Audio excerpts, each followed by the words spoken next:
Hello friends, বহুত দিনৰ পৰা এটা মনতে আশা পুহি ৰাখিছিলোঁ এখন সুন্দৰ পবিত্ৰ ঠাইলৈ যাম বুলি আৰু আজি ফাইনেলি আমি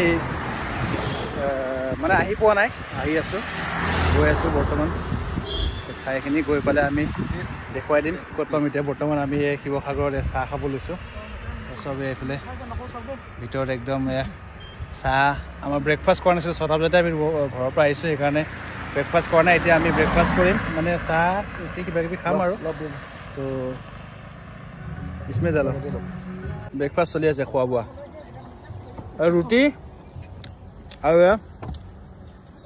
লাল চাহ আজি লাল চাহ খাই আছোঁ মানে ৰাতিপুৱা আহিলোঁ একো খোৱা নাযায় এতিয়া খাই আছোঁ আমাৰ এয়া হিৰো হিৰো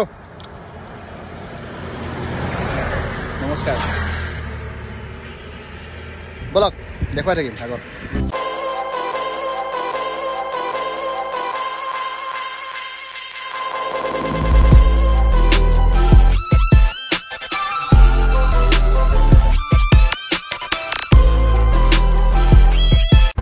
ইয়াত দেখিছে শিৱসাগৰৰ পৰা নাজিৰা যোৱা পথৰ অৱস্থা নিচেই শোচনীয় বৰ্তমান অৱশ্যে মেৰামতি কৰি আছে সুন্দৰকৈ ভৱিষ্যতে ভাল হোৱাৰ এটা আশা দেখিছোঁ বাৰু এই ৰাস্তাটো যদি ভাল হয় তেতিয়াহ'লে আমি য'ত গৈ আছোঁ সেই ঠাইলৈ যোৱা পথটো সুগম হ'ব সকলোৰে কাৰণে গতিকে আশা কৰিছোঁ সোনকালে বনাই হ'ব বহুত দিন ধৰি বনাই আছে বুলি শুনিছোঁ বাৰু গতিকে এইটোৱে আশা কৰিছোঁ সোনকালে বনাই হ'লে ভাল হয় আৰু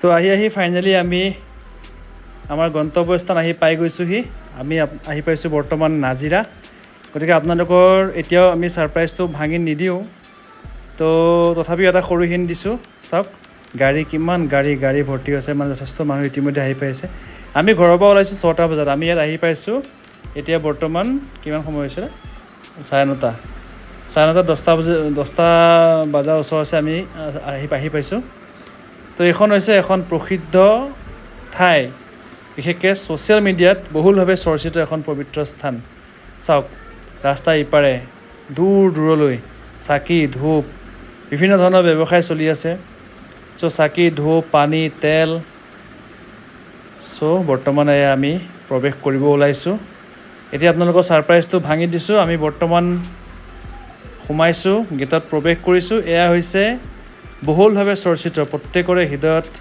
স্থান লাভ কৰা সকলোৰে মৰমৰ হৰ হৰ মহাদেৱ খ্যাত বাবা অগ্নিনাভ মন্দিৰ গতিকে বাবা অগ্নিনাভ মন্দিৰত চাওক ইতিমধ্যে যথেষ্ট ভক্ত কিমান দীঘল এটা লাইন নহয় বহুকেইটা লাইন আছে আপোনালোকক মই সম্পূৰ্ণকৈ দেখুৱাই দিম ভিতৰত ভালকৈ প্ৰৱেশ কৰি ল'ব দিয়ক আমি ইতিমধ্যে লাইনত সোমাইছোঁ এই মন্দিৰভাগ আচলতে বৰ্তমান য'ত আমি আহিছোঁ এই মন্দিৰভাগ স্থায়ী মন্দিৰ নহয় এই মন্দিৰভাগ হৈছে বৰ্তমান অস্থায়ীভাৱে ইয়াতে প্ৰাণ প্ৰতিষ্ঠা কৰা হৈছে কাৰণ আগত য'ত মন্দিৰভাগ আছিল সেই মন্দিৰভাগ নতুনকৈ বনাবৰ কাৰণে সেই ঠাইটুকুৰা আগৰ পুৰণা মন্দিৰভাগ ভাঙি এতিয়া বৰ্তমান নতুনকৈ বনাই থকা হৈছে আমি জানিবলৈ পোৱা মতে প্ৰায় 3 বছৰমান লাগিব মন্দিৰভাগ বনাওঁতে বহুত ডাঙৰকৈ বহুত ভালকৈ তেওঁলোকে বনোৱাৰ পৰিকল্পনা কৰিছে শিখা মজুমদাৰ বাইদেউ মানে এই মন্দিৰভাগ য'ত আছে সেইখিনিৰ স্বত্বাধিকাৰী শিখা মজুমদাৰ বাইদেৱে জনোৱা মতে প্ৰায় 3 বছৰমান লাগিব গতিকে 3 বছৰৰ কাৰণে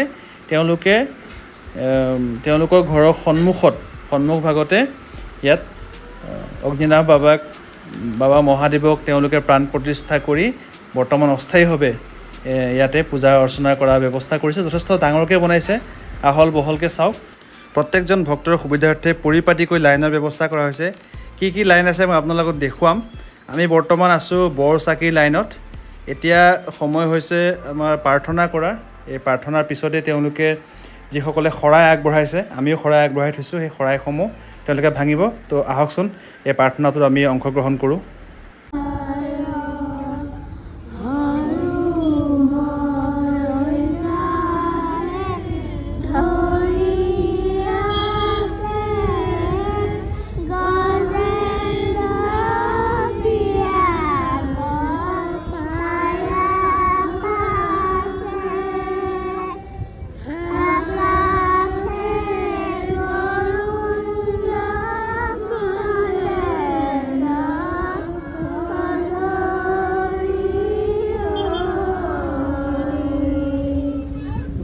দেখিছেনে এই সৰু ল'ৰাটোৱে কিমান সুন্দৰকৈ ব্ৰহ্মা আদি কৰি এই প্ৰাৰ্থনাটো গাইছে।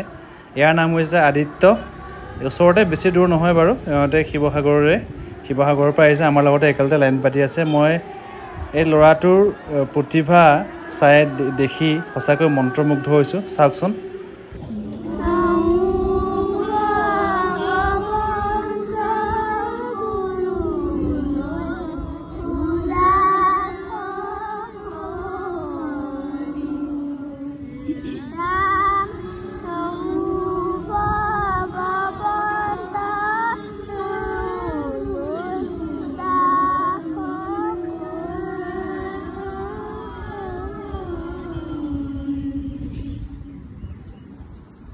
ইতিমধ্যে প্ৰাৰ্থনা শেষ হৈছে। প্ৰাৰ্থনা শেষ হোৱাৰ পিছত তেওঁলোকে শৰাইসমূহ ভাঙিছে। বাবা অগ্নিনাভ মন্দিৰত আৰু এটা সুবিধা আছে, যিসকল ভক্তই দূৰৰ পৰা আহিব নোৱাৰে তেওঁলোকে অনলাইন যোগে শৰাইসমূহ আগবঢ়াব পাৰে। ফোন নম্বৰ আছে, ফোনত কণ্টেক্ট কৰি তেওঁলোকে শৰাইসমূহ আগবঢ়াব পাৰে। আৰু এই প্ৰাৰ্থনা চলি থকা সময়তে অগ্নিনাভ মন্দিৰ কৰ্তৃপক্ষই এটা ফেচবুক লাইভ কৰে। ফেচবুক লাইভৰ কৰি থকা সময়তে যিসকল ভক্তই শৰাই আগবঢ়াইছে তেওঁলোকে বাবাৰ ওচৰত নিজৰ মনোবাঞ্ছাসমূহ প্ৰকট কৰিব পাৰে। এতিয়া বৰ্তমান আমি বৰচাকিত তেল ঢালিলোঁ। বৰচাকিত তেল ঢালাৰ পিছত এয়া বাবাৰ লিংগত পানী ঢলা কাৰ্যসূচী চলি আছে। আমি এতিয়া বৰ্তমান ইয়াত পানী ঢালিছোঁ, মানে তেল দিয়াৰ পিছতে পানী ঢলা, অৰ্থাৎ বৰচাকিত তেল দিয়া শাৰী এটা বেলেগ, পানী ঢালা শাৰী এটা বেলেগ, বিভিন্ন ধৰণৰ পৰিপাটিকৈ সকলোবোৰ শাৰী ইয়াত পাতি দিয়া হৈছে। শিৱলিংগত পানী ঢলাৰ পিছত তাৰ আৰু এটা শাৰী পাতিব লাগিব। সেই শাৰীটোৰে আমি গৈ বাবা অগ্নিনাভৰ আমি দৰ্শন কৰিব লাগিব। সেই দৰ্শন কৰি হোৱাৰ পিছত নিৰ্মালি ল'বৰ কাৰণে আৰু এটা বেলেগ শাৰী আমি পাতিব লাগিব। সেই শাৰীৰে গৈ আমি নিৰ্মালি গ্ৰহণ কৰিব লাগিব। আৰু এটা বেলেগ শাৰীত গৈ পেলাই আমি য'ত আমি শৰাই দিছিলোঁ সেই শৰাই ৰচিদখন দেখুৱাই তাৰ পৰা আমি মানে শৰাই গ্ৰহণ কৰিব লাগিব, আকৌ প্ৰসাদ গ্ৰহণ কৰিব লাগিব। এই গোটেইখিনি কাম কৰি আমি মন্দিৰ ভাগৰ পৰা বাহিৰলৈ ওলাই আহিব পাৰোঁ। গতিকে আমি এইখিনি গোটেইখিনি কৰি মন্দিৰৰ পৰা বাহিৰলৈ আমি ওলাই আহিছোঁ। অগ্নিনাভ বাবাৰ পুৰণা মন্দিৰভাগ এইখিনি ঠাইতে আছিলে, আৰু এইখিনি ঠাইৰ পৰা মন্দিৰভাগ ভাঙি এতিয়া বৰ্তমান আমি য'ত আপোনালোকক দেখুৱালোঁ সেইখিনি ঠাইলৈ মন্দিৰভাগ স্থানান্তৰ কৰা হৈছে। আৰু এইখিনি ঠাইতেই এতিয়া বৰ্তমান নতুনকৈ অগ্নিনাভ বাবাৰ মন্দিৰভাগ বনোৱাৰ প্ৰস্তুতি চলাই থকা হৈছে। গতিকে এইখিনি ঠাই মই আপোনালোকক দেখুৱাই দিছোঁ।